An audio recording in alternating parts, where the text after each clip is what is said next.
madalas tayong makaranas ng kabiguan.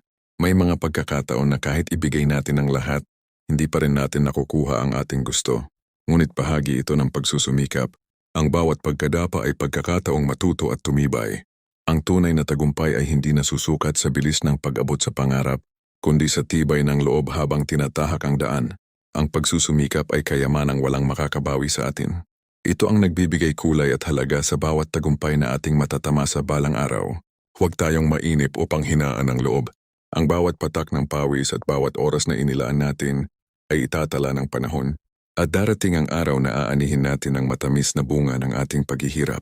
Tandaan natin, walang pangarap na masyadong mataas para sa taong marunong magsumikap.